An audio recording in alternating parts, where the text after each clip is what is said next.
have you here today. Housekeeping notes as always. Please remember that today's information is not investment advice. It's a look over our shoulder to see what we're doing and why we're doing it. Also, as always, and I know this seems to never happen, stop what you're doing, give us a thumbs up, and leave a comment in the comment section below. We value your feedback. If you don't provide feedback, the YouTube algorithm does not share the YouTube impression of this video for other people that are watching a similar subject matter. And one of the feedback I receive often is, Maurice, why aren't your videos being promoted, if you will, or you're not as well known in this space, although you're in this space, you've been in this space, and you've been very successful in this space. And as a client, and I'm speaking on the behalf of clients, we've benefited financially because you've been correct on a number of your calls. But we see that other channels, they are being promoted more. And so that answer goes back to, if you're not listening to when I share, give us a thumbs up, please. Provide feedback, even if you don't like it, whatever we're conveying. If you give us feedback, the YouTube algorithm acknowledges that we exist. You are the reason we exist. And if you share with YouTube that we exist, then they're going to recognize us. And let's see here. Oh, also, we have Mr. Nitty Gritty. Hello, sir. How you doing? And thank you for joining us today. If you have any questions or comments, please bring them in. So I want to begin with a couple of I got you moments. So the last time we spoke, I believe, was around 3 weeks ago. And as a recurring theme, when I approach you, there's a new high in gold. Then for about 2 weeks, it drops and there's a new high in gold. Ladies and gentlemen, have you seen the pattern? Let's see here. Greetings from the UK. Hello, Mr. Universal Vibes TV. Thank you for joining us. So back to my question, have you seen the recurring pattern? And I want you to remember also, and I'm not trying to be hostile or say I'm bragging on myself, but I want you to remember as well that I made the statement that I believe that gold has the best probability, yes sir, thank you, has the best probability of moving up fast right now than the other metals. And so when I made those comments 6 or 7 videos ago, and I kept them consistently, the gold or silver to gold ratio went from in the 80s to now 100 to 1, meaning you could purchase 100 ounces of silver now, or you may get 1 ounce of gold. But a year ago, when I first started making the videos regarding the price of gold moving, it was in the 80s. I believe it was around 83 ounces of silver will get you 1 ounce of gold. Ladies and gentlemen, this is going to be a recurring theme. And one of the reasons I realized that I'm probably not in favor with a lot of individuals that buy precious metals, because the majority of them are silver investors. And because I'm not pumping and excited about silver, therefore, whatever narrative that I'm conveying is juxtaposed to the paradigm that they've adapted to and embraced. Let me be very clear. I love gold. Let me be very clear. I love silver. Let me be very clear. I love platinum. And let me be very clear. I love palladium. My point is, I love all the metals. But because I'm not conveying a narrative that other YouTube channels are sharing with you, I'm being dismissed by some of them. Well, let me just share with you what's occurring to you with the other channels that you may be watching. Is anyone, and please respond here, Mr. Nitty Gritty, if you're Mr. Universal, I'm going to assume it's Mr. Universal Vibes TV. What happened with this movement called Silver Squeeze 2.0? Was it supposed to occur on April 1st? What happened? The silver price went down, but the narrative that you were hearing over and over again is, hey, it didn't work the first time 4 years ago. We're going to make sure it doesn't happen again, but we want to see who we can get to come in and buy silver. I did not even convey one time. It was a damp squid. I like that. Okay. So I did not share that with you. Didn't squeeze. That's correct. Thank you. I did not convey that on any channel, on my channel, I'm sorry, because I felt the narrative was disingenuous. If the price of silver is going to go up, it needs to go up organically, meaning industrial and retail supply and demand fundamentals have to work out. So the individuals that buy or have been sold, I'm sorry, on the silver narrative only, and that's all they like to buy, they're caught up with words such as manipulation, naked short selling, COMEX deliveries. And I'm not here to say none of that narrative is incorrect. What I'm here to convey is that there are other opportunities out there that you should expose yourself to. And if someone is correct, because I had a lot of haters, if you will, contact me privately via text message and or an email that I was incorrect, that silver was going to exceed gold. I believe it will. But for the time right now, if you followed my videos, I was sharing buy gold. It has the best opportunity to move up. And there's a fundamental reason why. It's not a silver squeeze 2.0. And I'm going to go and let's see, observe the masses and do the opposite. The actual answer to that, you're very close, is if you state the word dumb and then the word masses and say it fast together. And there's your answer. Now, on my YouTube channel, I've been putting some posts on here recently. And one of the questions I asked is, what is causing the gold price to rise? Now, I want you to realize the answer to this versus a silver squeeze 2.0. I put on there, is it Basel III? Out of the responses I've received thus far, 0 believed it was Basel III. Weakening Federal Reserve note. Notice I didn't say a weakening dollar because, again, I want to be intellectually honest. A dollar is 371.25 grains of silver per the 1792 Coinage Act, and it has never been repealed. So when we continue to create more Federal Reserve notes, we are strengthening the dollar. The dollar can never go to 0 because the dollar is silver. A Federal Reserve note can and will eventually go to 0. They are not synonyms.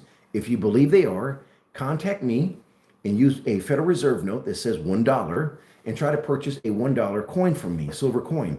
And you'll realize it's going to cost you about 40 of those Federal Reserve notes, yet they state $1. Now we know that they're not synonyms because it takes 40 of one to purchase $1.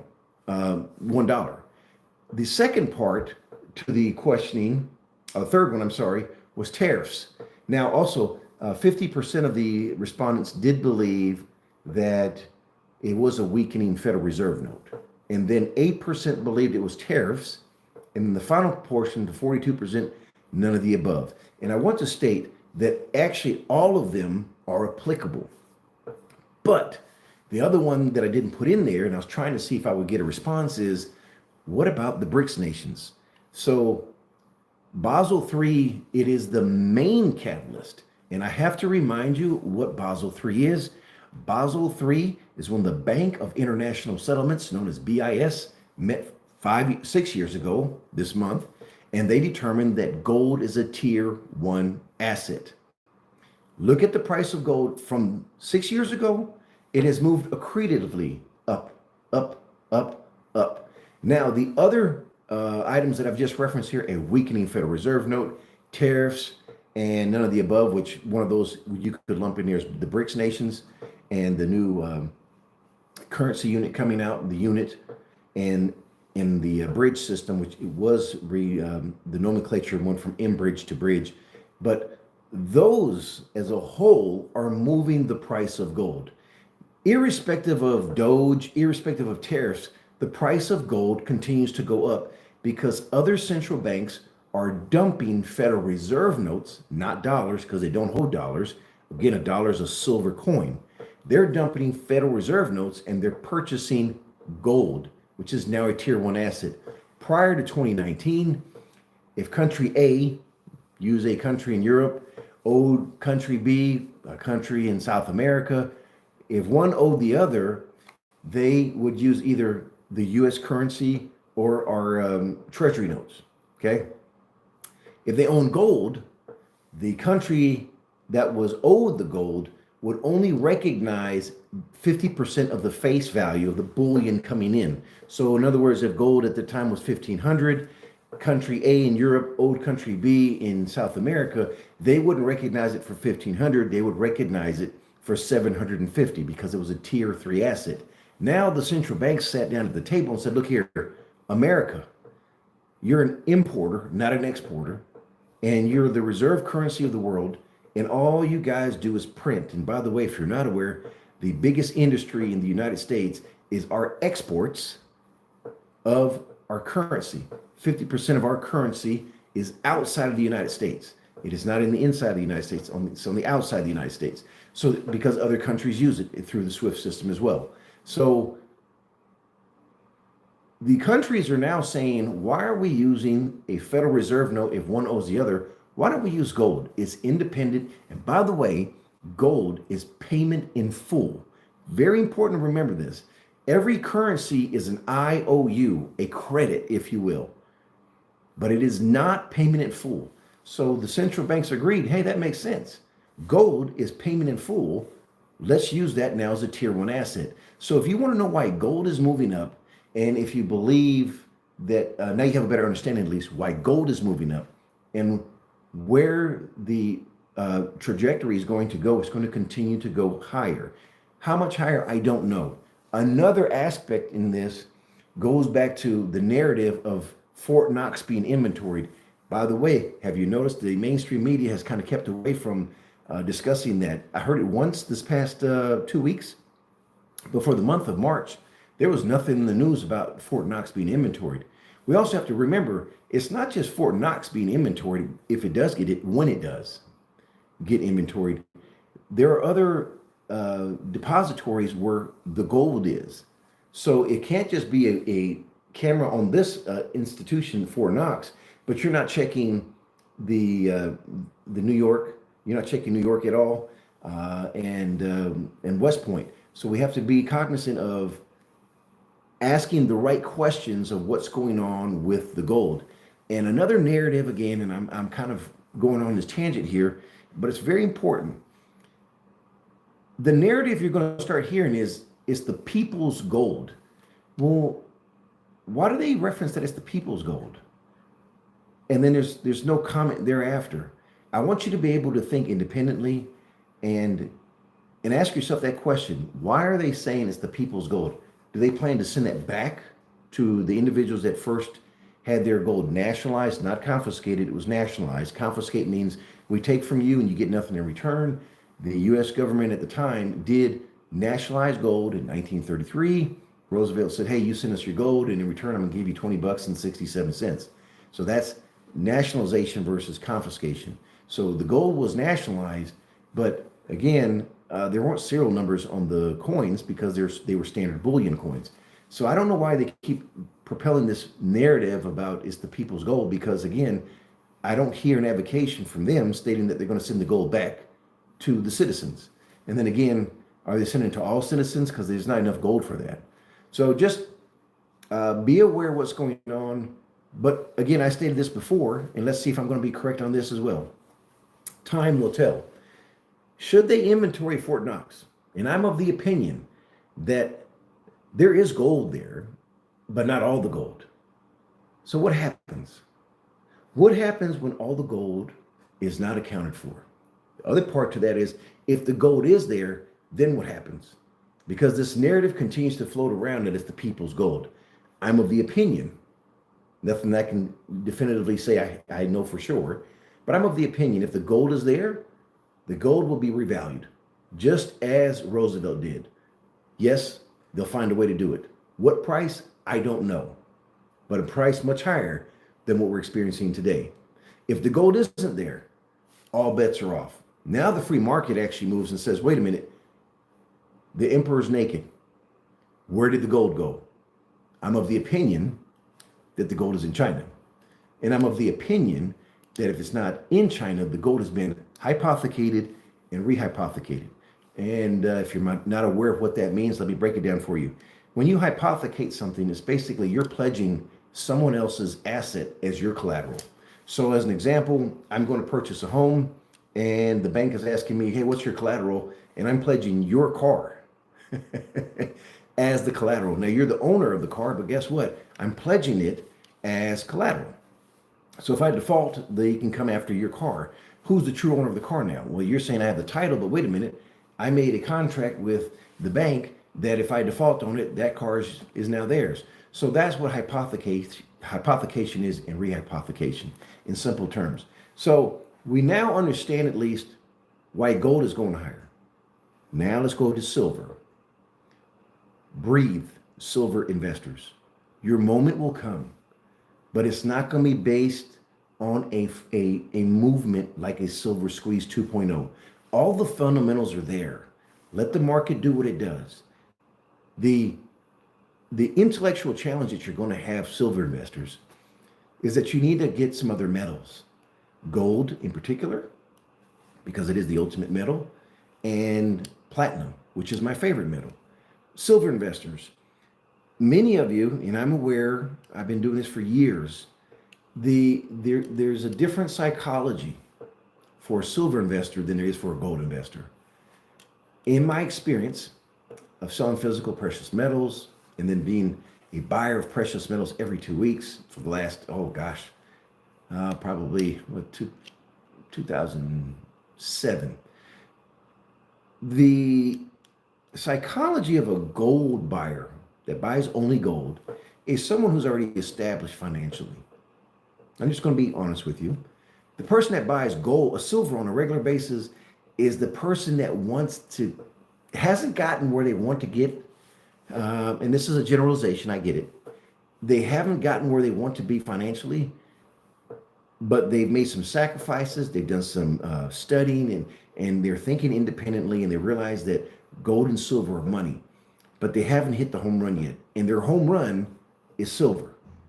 And I want to declare to you that physical precious metals shouldn't be a home run for you. They should be a savings account. And so if you remove the emotion of trying to get rich quick, be prudent, be diligent, be consistent and persistent. Physical precious metals should be a savings account. And you do not want to have to implement your insurance policy, because that means something bad is happening. And if you can understand that psychology and embrace it, then you're able to now move away from those narratives, from those other channels, and you can breathe, and you don't have to watch the spot price every 2 seconds. Again, if you have any questions or comments, please bring them in. Now, the platinum narrative is, to me, the most compelling, hands down. Will platinum be moving here in the short term? Probably not. The move still is going to be gold. And the noise you're going to hear is that it's because of tariffs. But the reality is it's because of Basel III. The reality is it's because of a weakening Federal Reserve note. And the reality is that because we have the BRICS nations that are looking to compete with the Federal Reserve note by a currency that is backed by physical precious metals. I believe you're in the driver's seat if you own any precious metal. I believe that it's not too late. So don't get emotional. Look at the spot prices today. And also, you must be cognizant of the premium prices. But don't look at the spot prices and because they're moving right now, that you're trying to sell something over here and immediately come in to get more physical precious metals or get your first, couple ounces of precious metals. Just be consistent.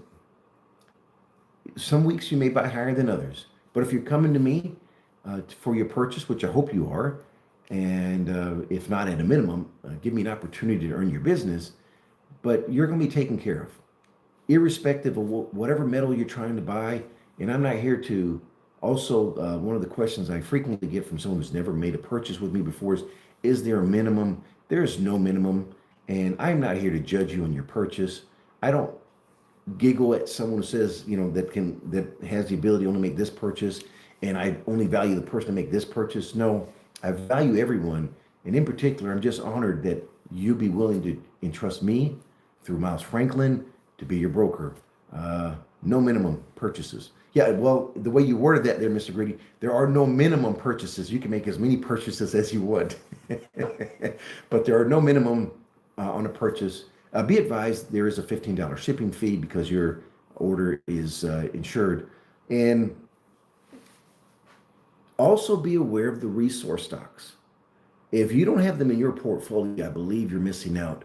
They are on a steep discount. And we have identified a number of quality names. If you're an accredited investor, I would encourage you to give me a call and let's have a discussion about some finance opportunities that I believe merit your attention. So I have the unique, I'm in the unique position, if you will, where I have a number of companies that solicit to me their value proposition. And a number of them are private companies. And those companies attract some of the biggest names, respected names in the natural resource space. And I'm able to bring myself in, of course, and a subscriber to of Proven and Probable into a finance opportunity that has not reached the IPO market yet. And again, it is recognized by a number of other names. The biggest names in the space, they're participating in it. And you have the opportunity to also participate in it. And you're not paying the brokerage fee through another service. You just contacted me and we set up a Zoom call and we see if there's the right opportunity for you. But back to physical precious metals. If you haven't contacted me, my phone number is 855-505-1900. And again, I'm going to say this again. I'm not done speaking, but I just want to remind you, if you have not given us a thumbs up, and if you have not, and again, so I'm looking here, there's a couple people online. There's more people online than there are thumbs up. I don't know. I can't explain it. Maybe it's just too much to ask. But if you don't give us a thumbs up and you don't leave a comment in the video section, this is good as well, Mr. Nitty Gritty and Universal Vibes TV, but leave a comment in under the video. That's what propels the algorithm to start sharing our video.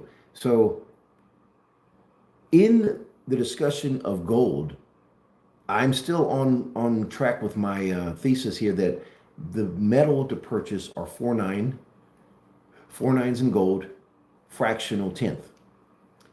When it comes to silver, Mercury dimes, hands down, are the best silver proposition right now. Second is going to be Eagles, but they're not going to be the lowest in 1 ounce coins, but they're the best 1 ounce silver proposition. When that spread goes further, it distances itself further from kangaroos, then I'm going to always go back to the kangaroos, hands down. But right now is the moment to buy. If you're going to go with 1 ounce, it would go with the Eagles, but hands down, Mercury dimes are the best silver proposition. One of the questions I frequently hear is from someone who watches other channels is, why don't we hear that on other channels? Well, because they're trying to sell you the highest premium product. I'm trying to get you to go to the lowest premium product. And for some reason, someone still thinks I'm trying to get over on them. I'm like, I'm just trying to share with you what I'm buying and the lowest premium product, the best bang for your buck. And then you keep trying to go back over here to what you heard someone else share, and it's the highest premium. I don't take pride in trying to sell someone the highest premium product. I just don't. I want to do what's best and what's right for you. I can't give you financial advice, but I can share with you what I'm buying. And if you were my family member, what I share with them and what I do share with them. So I'm very open, transparent, but platinum is, again, my favorite physical precious metal to buy.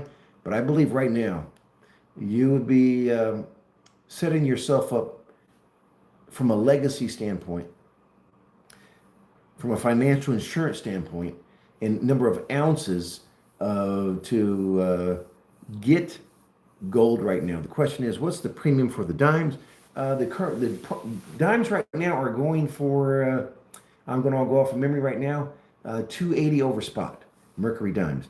The distinction between Mercury, thank you for the question, sir. The distinction between the Mercury dimes and just standard junk silver is that the Mercury dimes have a way of moving, and junk silver in particular, but Mercury dimes, they have a little extra merit, if you will, in their price performance. When the physical demand for silver comes back and the premiums move, you will see junk silver, but in particular Mercury dimes, they will jump right up there. They'll surpass all the 1 ounce coins and go right on par and compete with silver eagles.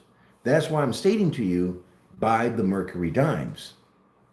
You're buying them on a discount to the Silver Eagles. I think the Eagles right now, 565 over spot. So half the premium. But when the demand comes and the spot price does not have to move, guess what's going to happen?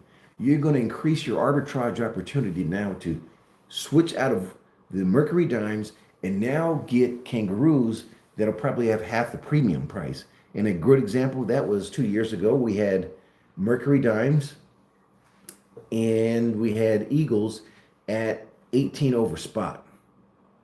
Yet in the spot price was 24 bucks. So a 75% premium over the spot price.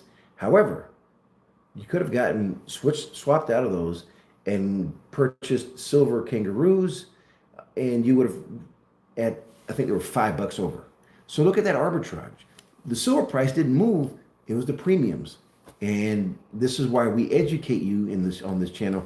I'm not trying to just sell you something, I'm trying to educate you so that you're able to make the most of your purchase, because this is really about you. And I would also implore with you, one of the things I always share with someone who's a first-time viewer of Proven and Probable, and they've watched other channels, mark my words on this when I say this. When you're working as hard as you are for your currency, and you're looking to build a financial nest egg and a legacy for generations under your name, I would encourage you that if you watch a YouTube channel that starts off like this, "What's up, guys?" That's probably not the best place for you to be when it comes to finances. Probably not the best place to be. I'm not saying that they have the most, their integrity is bad, but I would just share they may not be as well versed, and they may be great salespersons, but if you're looking for someone who's serious about your future, if you're looking for someone who has integrity, then I believe you're right here in the right place, and you're also here at the right time. And I'm Maurice Jackson, and I'll close on that note. My phone number again is 855-505-1900. That's 855-505-1900. Or you may email Maurice@milesfranklin.com. That's Maurice@milesfranklin.com. Till next time, wishing you and your family the absolute best.